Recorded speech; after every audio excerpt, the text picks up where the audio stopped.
Hey guys, I'm going to do a brief introduction for you today on Nathaniel Hawthorne, and by brief, I mean this is going to be a lecture.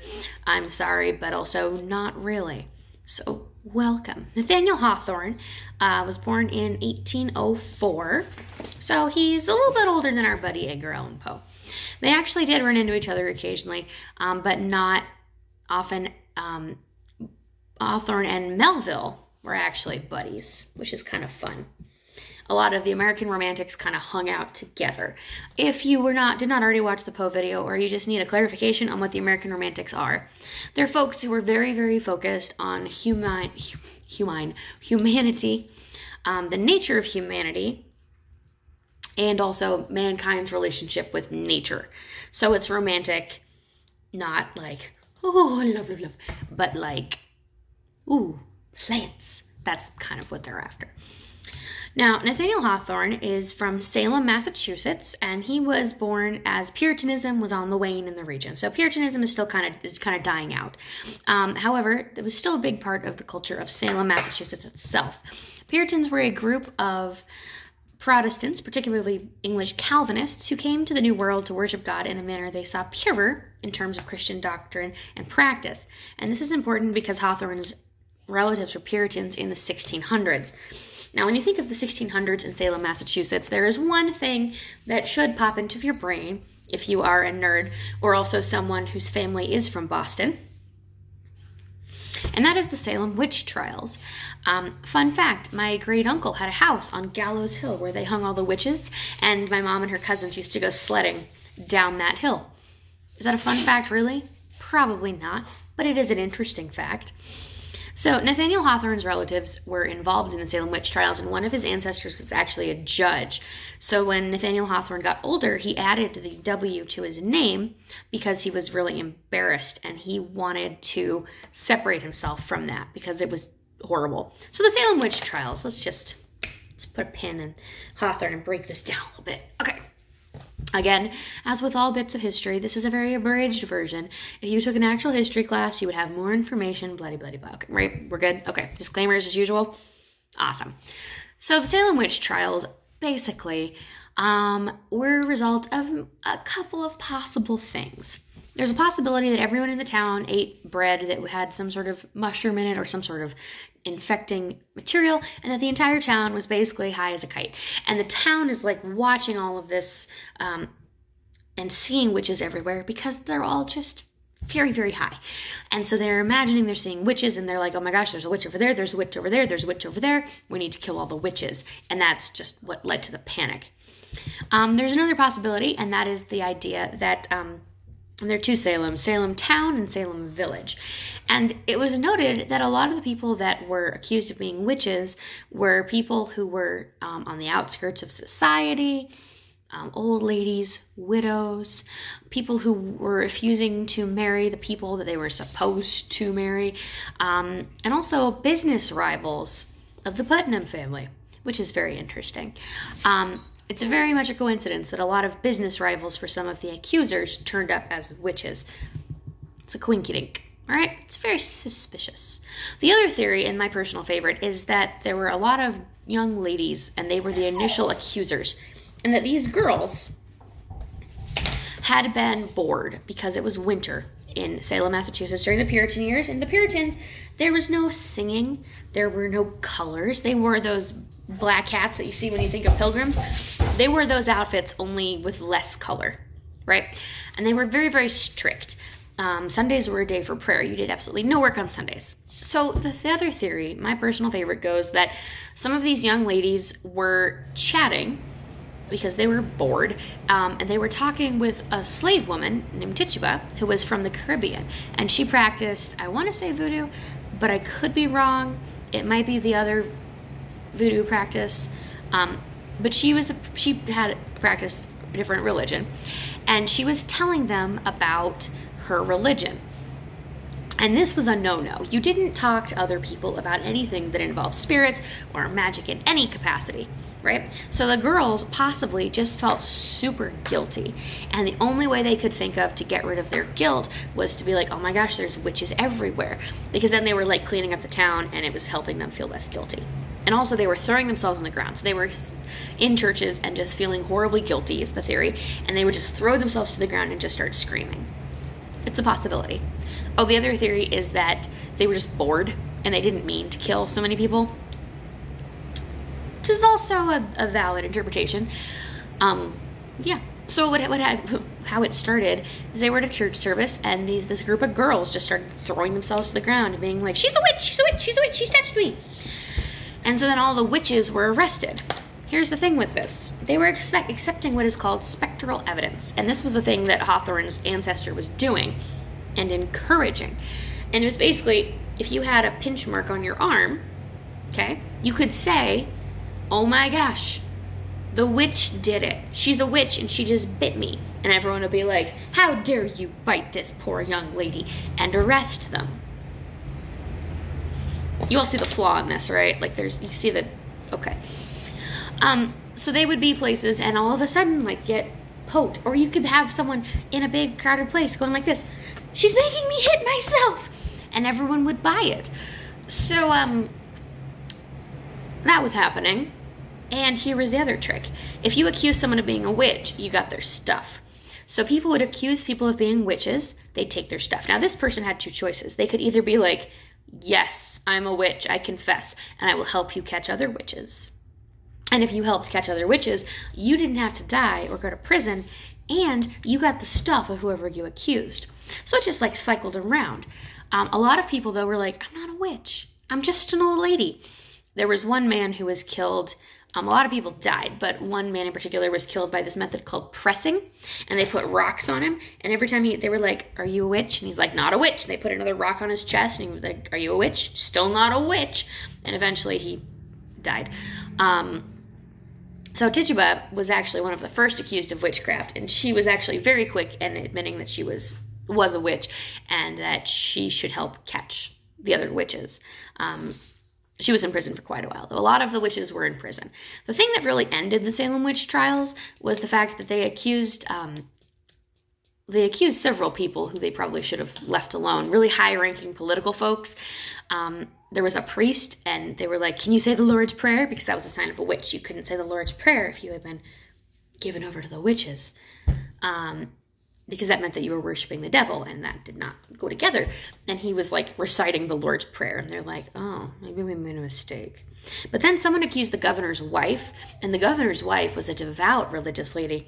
And people are like, this doesn't make sense. She can't be a witch. If she's a witch, then we're all witches. And that was kind of, and then finally, God Mather showed up and he's like, guys, you gotta stop this. Like, so many people are dying. So they stopped the witch trials, but it was very embarrassing and shameful for a lot of people who lived in the area, especially the relatives of the people who were doing the accusing and the judges who were allowing themselves to be swayed by, oh, they're making me hit myself in the head. You should kill them. Okay. So, on the bright side, we have better laws now for court and evidence, so yay. So Nathaniel Hawthorne, in a lot of his books, he's really kind of obsessed with the Salem witch trials. The first one of his novels, House of Seven Gables, is about a guy who accused a man of being a witch so he could steal his house. And then the guy turns out to actually be a witch, and he curses him and his descendants. Oops. Young Goodman Brown, which we're going to read, is all about witches in Salem during the witch trials. And he's got a lot of those stories. It's kind of a thing that you can tell it bugs him. Nathaniel Hawthorne attended Bowdoin College and graduated in 1825. His graduating class of less than 50 included Franklin Pierce and Henry Wadsworth Longfellow, a famous poet. When deciding on a career, Hawthorne said, I do not wish to be a doctor and live by men's diseases, nor a minister to live by their sin, nor a lawyer to live by their quarrels. So I don't see there's anything left but to become a writer. Soon after graduation, he wrote and published his novel Fanshawe, but he decided that it was really quite horrible and bought back every single copy so that he could burn it, which he did. I don't think that anyone alive today has actually read Fanshawe. I would like to, though. But man, that book's got to be real expensive. I would like to know. A book so awful that an author would buy back every single copy and destroy it. He was a very extreme type of man. From 1825 to 1837, he spent his time in virtual solitude. He had an apprenticeship where he learned his craft about writing. He hashed out ideas, formed characters, wrote and rewrote manuscripts. And then in 1873, he published his collection, Twice Told Tales. It was pretty well received. He was married. His wife was a lovely young lady named Sophie. They were age appropriate. That's important to me to say, especially after Poe. They were also not related. So, woohoo. Sophie Hawthorne and Nathaniel Hawthorne have a really sweet story. Before Nathaniel Hawthorne was writing The Scarlet Letter, he'd been working in a couple of other jobs. And he was kind of holding this story in his brain, and he knew he was going to have to take time off of his job to write it. But he and his wife had several young children, and he didn't want to leave his family in the cold. So his wife started to save money every week from their checks and like squirrel it away in a sock drawer somewhere. So finally he's like, honey, I don't know what we're going to do, but I have to write this story. It's in my head. It won't come out. I need to take some time off of work. If I work really diligently, I can be out of work for like a couple months and then we can be back. And she had looked at him and said, oh, I've been saving money for when you decide to write this book for years. We're going to be fine. Take 5 months. Write your book. And he did. And that is the sweetest and most wholesome story of a relationship between writers that I have ever heard. I'm sure there's another one somewhere, but I have not heard it yet. So Hawthorne and Sophie and their children moved to Concord, Massachusetts, which was full of great minds, including Henry David Thoreau, Ralph Waldo Emerson, Bronson Alcott, who was the father of Louisa May Alcott, and also Herman Melville. So aside from Melville, Hawthorne was virtually the only one in that group who held on to the Puritan view of humankind. Basically, the others talked about humanity's kindness and goodness, the ability to reason effectively, which was an effect of the Enlightenment. However, Hawthorne thought that humans had good intentions. We are ultimately unable to escape our natural state. We are evil, sinful, tormented by guilt, brought down by pride, and intolerant to the extreme. And pride in particular was an unpardonable sin to Hawthorne.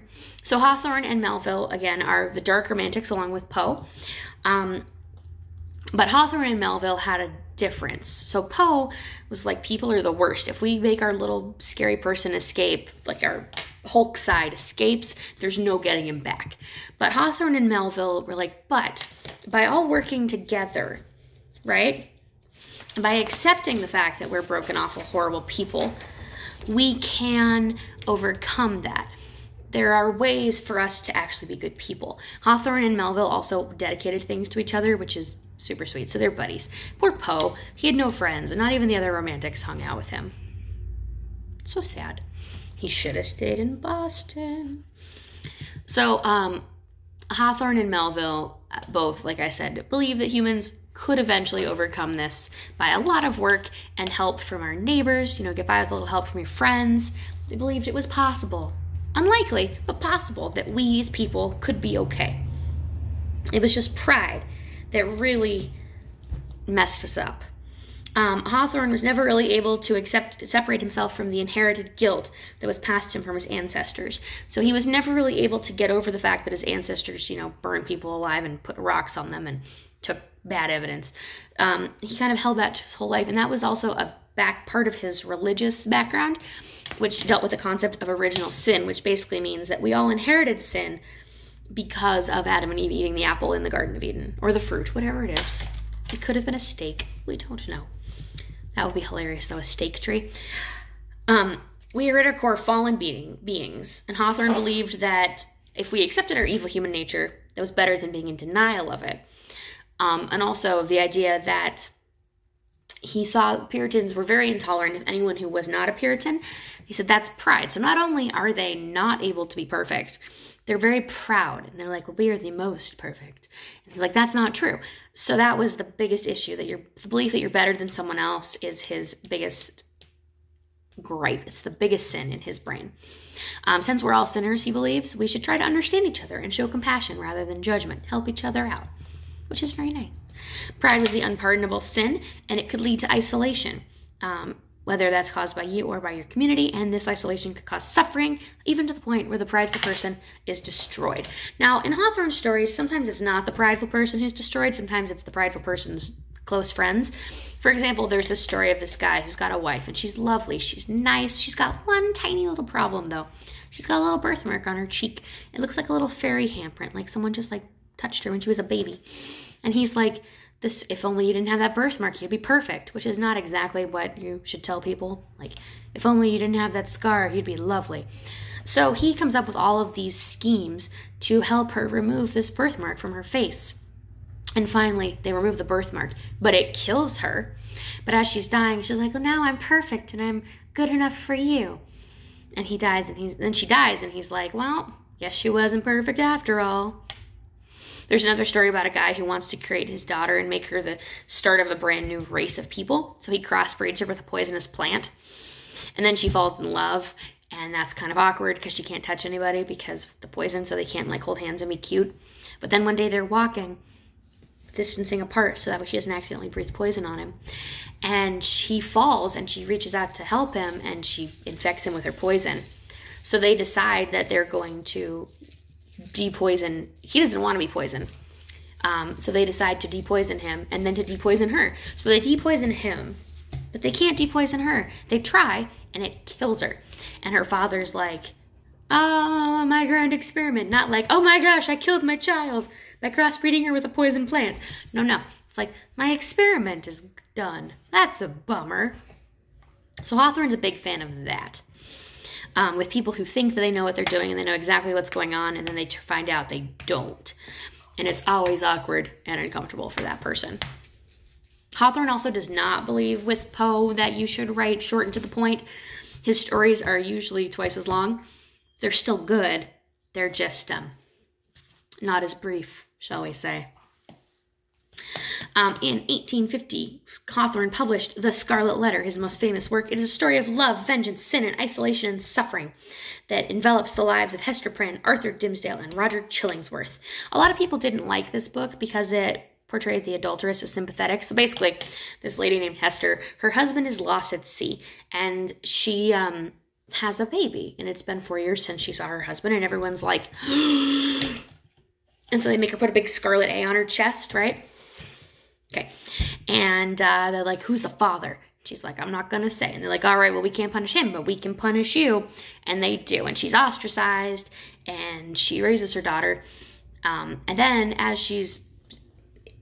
when she's first got the new baby, there's this public humiliation thing where they make her stand in the middle of town, and everyone looks at her and goes, falling woman! This dude shows up, and he's like, hey. And she's like, oh my gosh, it's my husband. And he's like, so what is this situation? And she's like, yeah, I'm not going to tell you. I thought you were dead. I'm sorry. But also, like, I fell in love. I'm sorry. But I'm not sorry. And he's like, all right, well, who's the guy? So I know, so I can avenge myself. And she's like, yeah, I'm not telling you. So he changes his identity, figures out who the guy is after, like, 10 years of detective work, and psychologically destroys him. It's kind of brilliant. Writing-wise, not like in real life. It's quite good. His works are deeply psychological. Nathaniel Hawthorne does a lot of work with spirituality, but he also really likes to, like, dive into the human mind. Like, as people are wrestling with real things, he wants to be like, why? How are they wrestling with this? How could this have been different if they had just reached out to another person and maybe tried to figure out something different to make this all work? Other novels by Poe include The House of Seven Gables, which we talked about, The Blithedale Romance, and The Marble Fawn. And short stories include Young Goodman Brown, which we're going to read, Dr. Heidegger's Experiment, Rappaccini's Daughter, which I talked about, and The Minister's Black Veil, which we are not going to talk about as much because it's a slog. He's also got another story about a guy who believed that he was perfect, so he went off to live in the mountains, and he turned into a pillar, just a marble pillar. Hawthorne, very cheerful man. But yeah, so that's Nathaniel Hawthorne and Edgar Allan Poe. The Dark Romantics. We love us some Dark Romantics. But again, the big difference, just to reiterate this one more time, because this is important to me. The big difference between the Dark Romantics and the Light Romantics is that the Dark Romantics believe that people are broken and awful and horrible. Poe believes that that's it. Full stop, that's where it ends. People are the worst. Done. End of story.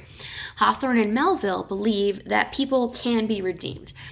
It's okay. We can, if we acknowledge the fact that we're broken, awful things, and do our best to not be broken and awful, and do what we can to help each other out. They both also believed in a higher power that could help people get past that awfulness. So that's Hawthorne and Melville and their big difference. Meanwhile, the light romantics are just off in a corner like, it's so pretty, people are so great, I'm gonna grow my beans. I have issues with Walden.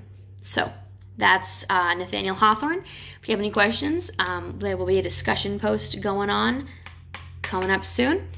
But yeah, Nathaniel Hawthorne had the worst relatives.